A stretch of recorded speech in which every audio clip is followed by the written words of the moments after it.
don't spend too much money or too much time on something that, doesn't have initial traction. Welcome to Honest E-Commerce, a podcast dedicated to cutting through the BS and finding actionable advice for online store owners.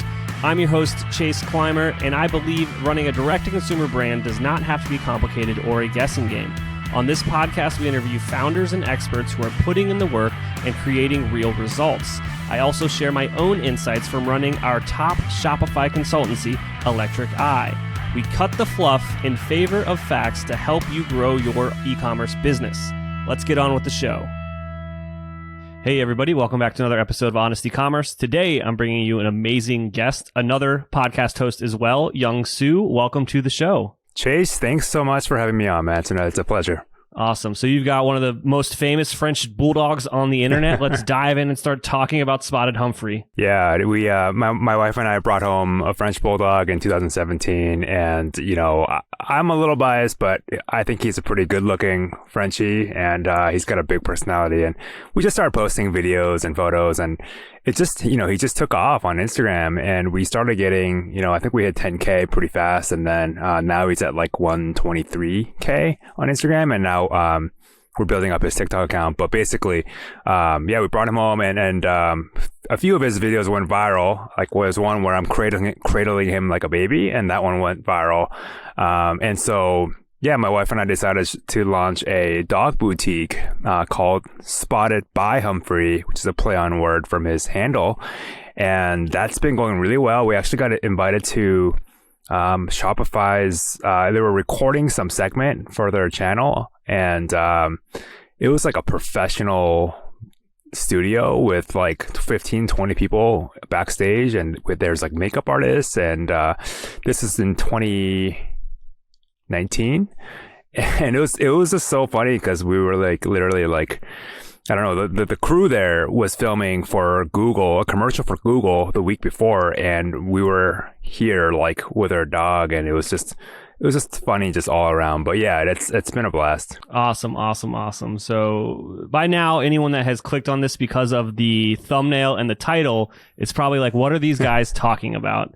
So let's actually introduce you and what brand we are going to talk about. All of that is true, by the way, and you can go check out his famous dog. But Yong-Soo, what are you actually up to these days?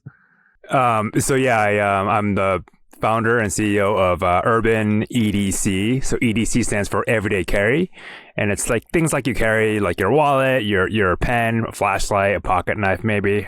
So these things are.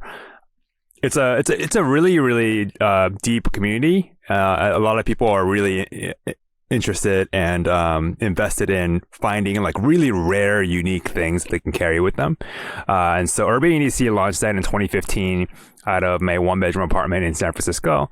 And it's grown steadily since then. Our team is like 5 people now. So every week on Wednesdays, we do a gear drop. So at noon Pacific time, Wednesday, we drop all of our new stuff for the week. And we've done that for past 5 years, 6 years. And we haven't skipped a single week. And I think it's been a really core, important part of our success is the consistent gear drops every single week. So did that. And then I had a lot of issues with our fulfillment, and I'm sure your audience might relate. Some of your audience members, fulfillment is a big pain point for a lot of people with e-commerce stores. So we decided to launch a 3PL called GrowthJet, and this is in 2019. And so we had a lot of issues, and what's funny is I did a lot of research on 3PLs before, and we chose the best one. Yet we had an incident where we had a customer emailing me and saying, "Hey, I received an empty box," and I'm like, "What do you mean an empty box?" And so he said, "Well, I got a box, I opened it, and there was nothing inside." And I was like, "Wow, that's really shady." And so I looked into it. It turns out the person who was packing it had pocketed the, it's like a $600 knife, and it was shipped out an empty box to the customer. So experiences like that really, put things into perspective. And I'm like, okay, I can do this better. And so, we decided to launch GrowthJet. We actually have paying customers without a website. and without a name. And so we actually had 3 or 4 clients. And then eventually we obviously got a name and a website. But yeah, that's been a lot of fun. We just moved into a 39,000 square foot warehouse. So yeah, we're definitely growing pretty fast there as well. So yeah, I can dig into any of that. Absolutely. No, let's start about at the beginning. That's usually how these podcasts work. So where'd the idea for Urban EDC come from? How did you kind of get to thinking you could sell these, pocket accessories, for lack of a better term, on the internet? Yeah, that's a good question. So at the time, this is back in 2015, and I was a full-time software engineer working at a cryptocurrency startup in Silicon Valley, and I at the time it was like just felt like the regulation stuff was happening and cracking down on crypto, and I felt really blocked. Like I couldn't, like, our team was rolling along really fast, but literally the leadership team told us to stop our development because of the regulations. And so at that moment I knew that I had to leave because I always like to move forward. I always need to make progress. And yeah, when that happened, it was just kind of like writing was on the wall for me. And so I left. And then when I left, I decided to look at what I was spending my time on and what I was spending my money on. So those are the 2 components that I'd say are kind of the constraints that govern our daily lives, is time and money. And so I realized that I was like really interested in these like well-machined titanium pens and these like pocket, spinning tops, and thought that, there was maybe there's something here. And so I did a lot of research, and there was an everyday carry community, but there was not a boutique shop that catered to EDC enthusiasts. And so, yeah, you can buy stuff off of Amazon. You can try to find these like hard to get items from makers directly from Instagram, but it was kind of spread out everywhere. And so I thought, okay, maybe we could have like a central place and essentially gather all of these items together and have a place and cater to the community, because there was no place, no shop that did that at the time. And so, yeah, that was kind of the idea and the genesis of Urban EDC.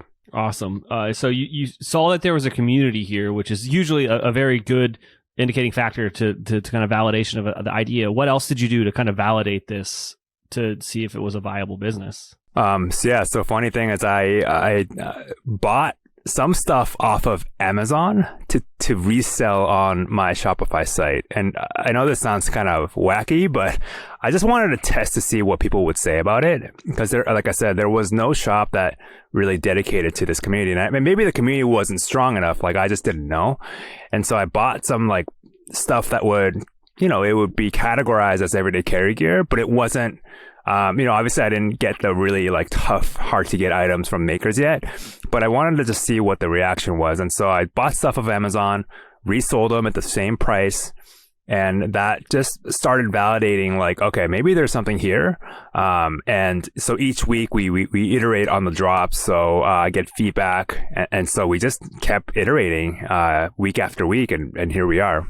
Yeah, it's a fantastic story. So when did it kind of feel, how many drops, I guess, so that'd be weeks in your mind, like about what drop did you go, you know what, this is a real thing we're building here? Oh yeah, so each week is its own adventure, and that's kind of a funny thing, the funny way to look at it. But the way I put it is we're only good as our last drop, and that really motivates our team to keep searching for the best products, to keep, bringing our products, the production stuff that we're doing, to keep it high quality and high bar. And so I would say like our first breakthrough was when we sold these, like, those razors, like the Stanley razors, where it's got the disposable, the little blades where you can like toss them and then you can just insert a new one in. The safety razors, a little more old school. Yeah. So well, not the razors you shave with, but the ones where you open boxes with. Oh, okay. But yeah, so we had those, and we made them using a Damascus steel, which is like this wavy pattern, like a really cool looking steel that's like a high end. Yeah. And that one was our first product that it was like, okay, like it sold out within seconds, and we're like, we got something here, right? So that was kind of our first breakthrough. I'd say maybe a year in. And then from then on, we kept iterating and trying different products. And so, yeah, I mean, we've had other products that broke through after that, mostly knives, I'd say, but some fidget products when the fidget spinner craze was happening. I mean, we were in that whole craze of the fidget spinners. But yeah, now it's kind of more of a steady stream of collaborations we do with other knife designers, and those tend to do really well. So that's amazing. So I'm always curious about kind of the marketing funnel for businesses that are kind of more drop oriented. Could you kind of maybe spread some light on how you guys kind of handle marketing, retargeting, and kind of just if you're carrying inventory for longer periods of time, or just the drop, to help younger entrepreneurs understand the differences between a more traditional business and a drop model? Yeah. So the drop model is, I mean, I'm sure, a lot of people know already. Basically, you drop quantities, limited quantities at a certain time. You do a lot of hype around it. So, you work with content creators to say, hey, this is dropping on this date at this time. It's going to probably sell out fast. So it's driving this hype around it. And then you drop the item. It tends to sell out fast, but not all the time. But typically it does sell fast. And then, and that's pretty much that. It's almost like an event, right? So, that's kind of, the drop model. And I would say that, it's worked out really well for us because, we do this on a weekly basis, and the community itself they're used to these drops from makers. And so, we kind of just fed off of that culture already of like these small makers are making things and they're selling out within a few seconds. And so there's a sense of like rush and like an excitement that happens around this. And so, people really, I mean, some people get really upset if they don't get it, but that's part of the fun, right? So people would essentially like wait around for a drop, and then if they don't get it, they'll get really upset, but then they'll try to get it next time. And I feel like this model works really well if you're able to keep refreshing your product, on a consistent basis, rather than like ordering a huge quantity of a production run and then trying to sell through that through paid ads or something. And that's one thing that actually we should talk about is that we got banned on Facebook ads pretty early in 2017, and so we didn't have a paid advertising channel. And so we had to get creative with, okay, how do we drive up hype? How do we drive up demand for our products? And so this drop model really helped with that, because people were spreading the word about it. Like, wow, like, can you believe people are buying these like $600 flashlights? Like, and literally it would sell out. And so they were like, what's up with these products? And so that really helped us kind of build awareness of our brand, instead of like running these paid Facebook ads or whatever to get customers. So yeah. I mean, you took the question right out of my mouth. I was going to be like, where does paid ads play into this model? And what I've heard time and time again, it kind of doesn't. Yeah, it doesn't. We honestly, we don't do a lot of paid ads, if anything. We work with some content creators now where we pay them if they're like a really big content creator. So like those are, I guess, technically paid, but they're a little bit more like partnerships, I would say, where we send them product, they create awesome content for us, and we use them. And so that's a little bit different. But yeah, the direct performance marketing Facebook stuff, like we haven't done that in like 6 years now or so. So yeah. Hey there, merchant. Are you tired of trying to navigate the wild world of e-commerce on your own? Are you looking for a partner to help you achieve your goals? Look no further than the Shopify Plus agency Electric Eye. Our team has a proven track record of helping our clients make millions with strategic design and development. Whether you're migrating from a legacy platform to Shopify, designing a new theme for your store, or just looking to optimize what you already have, Electric Eye is the perfect partner for you.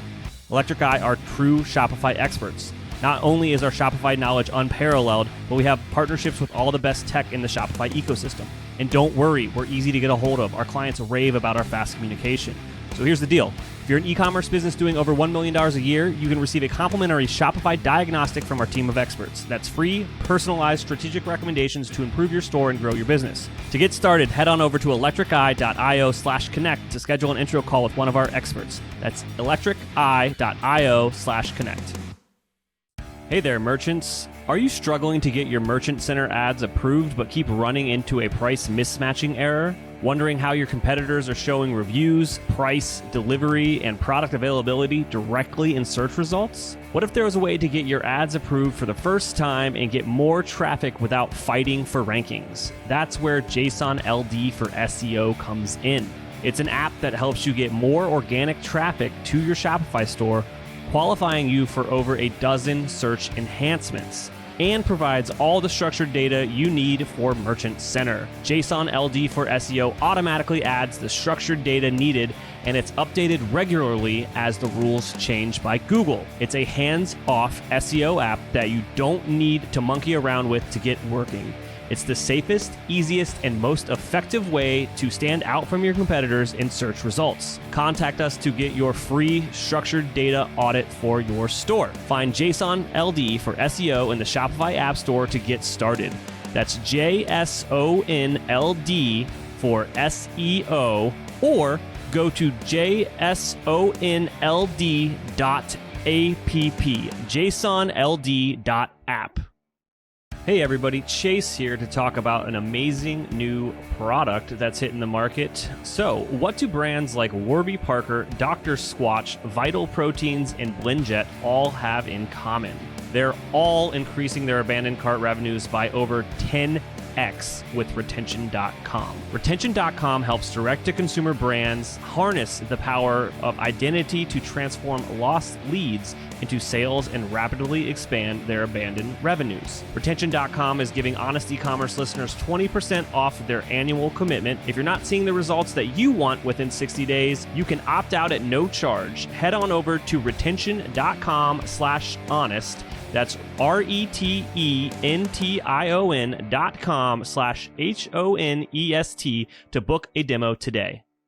So if I was to venture to guess that your greatest asset to the business is your email list? Yes, it is. So yeah, everything gets funneled into the email. So we drive traffic to our website, and then we really want to get your email.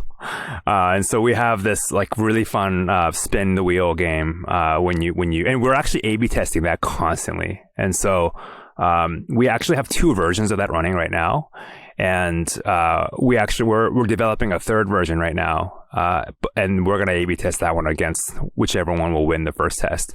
But essentially, we try to get your email address because that is probably the most valuable asset in terms of, I know SMS is also valuable, but we found that SMS is not as, it's not as powerful in terms of the engagement and the options that we can do, like add in personality and like all this stuff with email. So email address is really important. We have a really robust welcome flow. So there's about 10 to 11 emails that go out after you sign up. And our goal is to nurture them, introduce them about the brand, make sure that they know that we have top customer service, give them testimonials from past customers, all that stuff. And our goal is to have them make a first purchase. Like that's a really important goal for the welcome series. And then after that, we have a post-purchase series, but we divide that into two. And so we have a series that if you only purchase once, we have a long series for that. And the goal there is to get the second purchase, obviously, but it's a very the second purchase is almost just as important as the first one, if not more, because once you get the second purchase, it gets a lot easier after that. And so the second purchase is really, really critical. So that post-purchase flow of the first purchase is very, very long, and it's also very enticing. And so after that, we split it up into anyone who's purchased more than twice, or more than once, I should say. They are introduced to our loyalty program, our referrals. And so at that point, they know who we are. They're comfortable with us. They're, usually pretty happy with us. And so we introduce them to our loyalty program. So they could, at that point, they could probably redeem their purchase points for gift cards. And we say, hey, by the way, you have, X amount of points in your account, you can just redeem it and you can get like a gift card. And so that flow is kind of separated from the first purchased email. But yeah, so that's kind of email is really important. Oh no, I definitely knew I struck on something there because you definitely went off a little bit. Yeah, I did. Yeah, sorry, I got too excited about email. No. It's absolutely fine. Now you guys are doing something a little unique too. You've got a paid membership. Let's kind of jump in and talk a bit more about that. Yeah, so the paid membership is a new community that we launched at the end of last year, and what we found is that because we have such a strong community, we wanted to have a place for the enthusiasts of our community to be able to gather and to talk to each other. And so that was the main point of the community. And so, it's $9 a month to join for the basic tier. And then we actually have a higher tier, which is $99 a month. And that one gives you 3-hour early access to our gear drops. And so, but in that one, we don't actually open. So that one is typically just closed, like it's sold out. And so we open them rarely, and we give the $9 tier first access to this higher tier whenever it opens. And so we kind of have this like play on the supply of membership. And yeah, it's a place where people can come, and we have a really robust like buy, sell, trade area. So there's a lot of like scammers in this community now where they're trying to just, sell whatever and they don't actually have the items. And so with having this paid membership, we're able to kind of reduce that altogether. There's a lot more trust. And so ultimately, we're just trying to serve the community. We do a lot of product drops inside that community itself. So it actually never reaches the public. And I find that really interesting model because, we're able to essentially have a separate site that only paid members have access to. And I think that's a development that I can see happening more and more in the future. Like having a paid community that only gains access to a specific collection, for example. And so we're really trying to push that further and further. And as our community grows, obviously we'll have more leverage and more buying power. And so we can like work with makers or production partners and do some like really cool stuff just for that community in larger quantities. So yeah, we're wrapping that up now, and it's been pretty good so far. Yeah, I mean, it's the dream of a lot of direct consumer founders that have more of a one-off purchase or anything like that is like, how do I build a recurring revenue subscription element into my business? And memberships works, right? But you have to be able to do it right. And it's wild to see the success of yours and what you're building over there. I know that our audience would be mad if I didn't ask, like, how are you doing that? Like, what technology is it using if I wanted to explore it as like a nerd? Yeah, it's a Shopify plugin that we use. It's called Loop. And it plugs into... Well, actually, it doesn't have an integration with Discord. So we do that a little bit manually. So it tags the customers themselves, like their profiles. And then we work with a VA in the Philippines who makes sure that, we follow up with them. We have an email flow for people who get that tag on Klaviyo. But a lot of people, they don't really... Sometimes they don't check their email or whatever. So we have somebody following up with them to make sure, hey, by the way, like, please join this because this is where all the good stuff is. And so that's happening. And then after they join, we also make sure that they understand all the different features and benefits of the membership. So, we let them know, hey, you can sell your stuff on our community, buy, sell, trade. You can, whatever, like we have exclusive gear, whatever. Like we let them know that the benefits so that a lot of people... They typically fall off if you don't know what they're buying into. And so we want to make sure like, hey, this is it. Like, please, like, let us know if you have any questions. So yeah. That's the developer in you there, is preventing churn by answering questions and forcing adoption. Yeah, I guess so. Yeah. Awesome. Let's before we go here, let's talk a bit about your podcast. Let people know what the types of interviews you're doing and where they can go to check out and hear more from you. Yeah, so the podcast is called First Class Founders, and essentially it's a place where I want to share my lessons and everything that I've learned over 8 years. And I have a very specific philosophy on how to do business, and that's been just like, it's obviously changing all the time, but I just feel like there's a lot of misinformation out there in terms of how to start a company. For example, like I don't believe like you need to raise funding for anything unless you're building rocket ships or something crazy like that. But yeah, I mean, it's a place where I share my lessons, and it's been a fun journey so far. Launched it in November, and it's always fun to grow a new project. So yeah, firstclassfounders.com is where you can find the podcast. Awesome. Now, is there anything I didn't ask you about today that you think would resonate with our audience? I think if you're just starting out, then the important thing is like, don't spend too much money or too much time on something that doesn't have initial traction. And so just like how I did the initial testing with buying stuff off of Amazon, like it's always good to test things first, before you buy a lot of inventory. And so that's one thing that I would say. I think consistency is also really important. So, we have our weekly gear drops as our consistent kind of like our marching, 20-mile march type of thing. But it's, it can be consistency. It doesn't have to be like every single week. It can be like bi-weekly or whatever, but over a long term, like it should be more or less consistent. And I think that's a really important thing, because your customers expect, when they sign up for your email, like they have expectations. And so if you don't send them an email for a while, like they're not going to remember you and they're not going to care, so you need to make sure that you nurture that relationship. So yeah, that's all I have. Awesome. Thank you so much for coming on. If I want to learn more about the products at Urban EDC, where should I go? Yeah, so it's urbanedc.com. And you can also, I'm also on Twitter at Yong-Soo Chung, YONGSOOCHUNG. So if you want to hit me up there, I'm also available. Awesome. And we'll make sure to link to all that stuff in the show notes. Thank you so much for coming on the podcast today. Thanks, Chase. I appreciate it. We can't thank our guests enough for coming on the show and sharing their knowledge and journey with us. We've got a lot to think about and potentially add into our own businesses. You can find all the links in the show notes.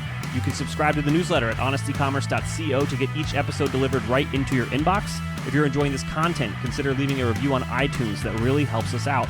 Lastly, if you're a store owner looking for an amazing partner to help you get your Shopify store to the next level, reach out to Electric Eye at electriceye.io/connect. Until next time.